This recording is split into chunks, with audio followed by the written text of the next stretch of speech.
한국이 조만간 중국과 모든 무역을 중단할 뿐만 아니라 한국 내 중국인 대부분을 추방시킬 수 있다는 파격적인 소식이 전해졌습니다. 정권 교체가 임박한 것을 인지한 시진핑 중국 국가주석의 정신 나간 선택을 하면서 한국이 너무나도 강력한 대응을 보여준 것인데요. 시진핑 중국 국가주석은 현재 한국을 가만두지 않겠다며 노발대발 난리가 난 것으로 알려졌습니다. 지금부터 이 놀라운 내용 최고 수익률이 여러분들에게 전해드리겠습니다. 앞으로 3달밖에 남지 않은 중국의 제20차 전당대회, 이 자리에서 앞으로 10년 이상 중국을 통치할 새로운 지도자가 정해집니다. 시진핑은 중국 헌법까지 뜯어 고쳐가며 이번 전당대회에서 장기 집권을 발표하려 했지만 중국 경제가 완전히 붕괴되고 수억 명의 중국인들이 실업자가 되는 동시에 중국의 가장 중요한 무역 파트너 국가인 한국, 그리고 미국과의 외교를 최악의 상황으로 만들어버리면서 14억 중국 국민들조차 시진핑을 몰아내고 대신 친한파인 리커창 총리를 새로운 지도자로 만들려는 움직임을 보이고 있습니다. 이에 극도의 위기감을 느낀 시진핑은 우크라이나 전쟁을 일으키고 있는 러시아를 중국이 경제적 그리고 군사적으로도 적극 돕겠다는 충격적인 발표를 했습니다. 시진핑 중국 국가주석과 블라디미르 푸틴 러시아 대통령이 15일 전화통화를 하고 양자 및 국제 현안에 대해 논의했다고 러시아 크렘린궁과 중국 관영 중앙 CCTV가 전했습니다.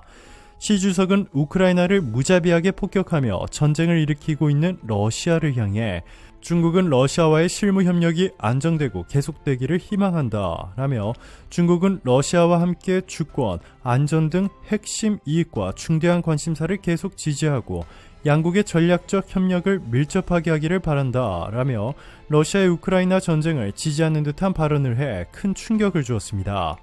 이에 대해 푸틴 대통령은 중국이 제기한 글로벌 안보 이니셔티브를 지지하고 어떤 세력도 신장, 홍콩, 대만 등을 핑계로 중국 내정에 간섭하는 것에 반대한다 라고 화답했다고 CCTV가 전했습니다. 크렘린궁도 이날 보도문을 통해 푸틴 대통령과 시 주석의 통화 사실을 전하면서 푸틴 대통령이 우크라이나 사태 상황과 특별 군사작전 과정에서 해결되고 있는 과제들과 관련한 원칙적 평가를 개진했다라고 소개했는데요. 또한 시 주석은 외부 세력에 의해 조성된 안보에 대한 도전에 맞서 러시아가 국가적 이익을 수호하기 위해 취하고 있는 조치의 합법성에 대해 언급했다라고 밝혔습니다.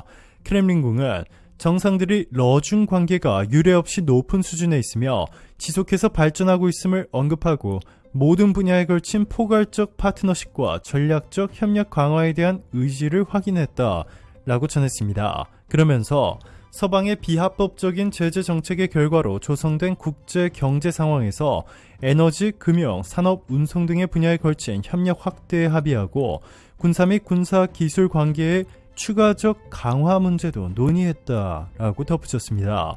지금 우크라이나를 완전히 쑥대밭으로 만들어 놓으며 21세기의 잔혹한 전쟁을 일으킨 전범국 러시아와 지금 시점에서 군사적 협력을 대폭 강화하겠다는 것은 미치지 않고서야 할 수 없는 결정인데요. 자신이 중국 1인자 자리를 조만간 빼앗길 수 있다는 것을 의식한 시진핑 중국 국가주석의 마지막 발악이라 분석되고 있습니다. 중국의 이러한 충격적인 결정에 결국 한국을 포함한 전 세계 강대국들이 중국과 러시아를 향해 칼을 빼들었습니다. 그동안 우크라이나 전쟁이 제3차 세계대전으로 번질까 개입하지 않았던 나토가 전면에 나섰습니다. 옌스 스톨텐베르크 북대서양조약기구 나토죠. 이 나토 사무총장은 15일 이달 말 예정된 나토 정상회의에서 우크라이나가 구소련 무기에서 나토 표준 장비로 전환하는 것을 도울 신규 지원 패키지에 합의할 것으로 예상했다고 로이터와 AFP통신 등이 전했습니다. 스톨텐베르크 사무총장은 이날 벨기에 브뤼셀에서 예정된 나토 회원국 국방부 장관 회의를 앞두고 연 기자회견에서 나는 나토 정상회의에서 동맹국들이 우크라이나를 위한 종합적인 지원 패키지에 합의할 것으로 예상한다 라고 밝히며 높은 준비 태세를 갖춘 더 많은 병력과 무기를 배치하겠다고 선포했습니다. 그동안 중재 역할을 하던 프랑스도 러시아에 대규모 프랑스군을 보내 쑥대밭을 만들 수 있다는 전문가들의 파격적인 발언도 쏟아져 나왔습니다. 그 이유는 바로 최근 러시아군의 공격에 프랑스 기자가 사망하는 사건이 발생했기 때문인데요. 로이터 통신에 따르면 세르이 하이다이 루안스크 주지사는 현지 시간 30일 텔레그램 채널을 통해서 루안스크 세베로도네츠크 지역에서 프랑스 언론인이 러시아의 공격으로 사망했다라고 밝혔습니다. 하이다이 주지사는 피란민을 취재하던 프랑스 언론인 프레더릭 르클레르 이모프가 사망했으며 피란 작전도 러시아의 공격 직후 중단됐다라고 전했습니다. 이어서 포탄의 날카로운 파편이 차량을 관통했고 피란민을 취재하던 프랑스 언론인이 목에 치명상을 입었다라고 덧붙였습니다. 하이다이는 이모프의 기자증을 공개하며 그가 프랑스 방송 BFM TV 소속이라고 전했습니다. 이모프가 취재 중이던 세베로도네츠크는 현재 러시아의 집중 공격을 받고 있는 지역입니다. AP통신에 따르면 에마니엘 마크롱 프랑스 대통령은 이날 트위터를 통해 프랑스 국적의 이모프가 우크라이나에서 취재 중 사망했다고 밝혔습니다. 마크롱 대통령은 이모프는 전쟁의 진상을 보여주기 위해 우크라이나에 있었다라며 그는 러시아의 포격을 피해 탈출하는 피란민과 함께 버스에 올랐으며 치명상을 입었다라고 전했습니다. 한국도 러시아에 사실상 전면전을 선포했습니다. 대한민국 국정원도 얼마 전 아시아 최초로 한국이 나토의 핵심 기구인 나토 사이버 방위센터의 정회원으로 가입했다고 밝혔는데요. 나토가 우크라이나 전쟁에 개입을 선포한 이상 한국도 러시아에 대한 사이버 공격을 조만간 실행할 수 있습니다. 뿐만 아니라 현재 이 시점에서 러시아와 군사적 협력을 강화하겠다고 선포한 중국도 한국을 포함한 나토의 공격 대상이 될 수 있습니다. 한국은 물론 독일도 러시아를 돕는 중국을 향해 칼을 빼들었는데요. 그동안 유럽 중 가장 친중 성향을 보였던 독일은 독일 내 중국 스파이를 발견한 뒤에 태도를 완전히 바꿨습니다. 독일 당국이 한국 주재 유럽연합 대사를 지낸 전직 외교관을 중국 스파이 혐의로 조사 중이라고 홍콩 일간지 사우스차이나 모닝포스트가 전했습니다. 독일 정보기관 첩보원으로 수십 년간 일했던 원로 정치학자가 최근 10년간 중국의 이중 스파이로 활동한 혐의로 기소됐습니다. 6일 독일 공영 도이체벨레에 따르면 독일 연방검찰은 최근 중국 정보당국자를 만나러 아내와 함께 마카오로 출국하려던 정치학자 자바티를 긴급 체포하고 자택을 수색해 컴퓨터와 플래시 드라이브 등을 압수했습니다. 자바티는 2010년 중국 상하이 퉁지대에 강연을 하러 갔다가 중국 정보기관에 포섭됐습니다. 이때부터 2019년 11월까지 거의 10년에 걸쳐 정기적으로 금품과 해외여행 경비 등을 지원받으며 독일의 기밀 정보를 중국에 넘긴 혐의를 받고 있습니다. 독일 공영방송 ARD는 자바티에 대해 독일 해외 정보기관인 연방정보국에 소속돼 약 50년간 첩보원으로 활동했던 인물이라고 전했습니다. 최근까지도 수년 동안 미넨 인근 플라우 지역에 위치한 BND 본부를 드나들며 고위급과 소통해왔다고 합니다.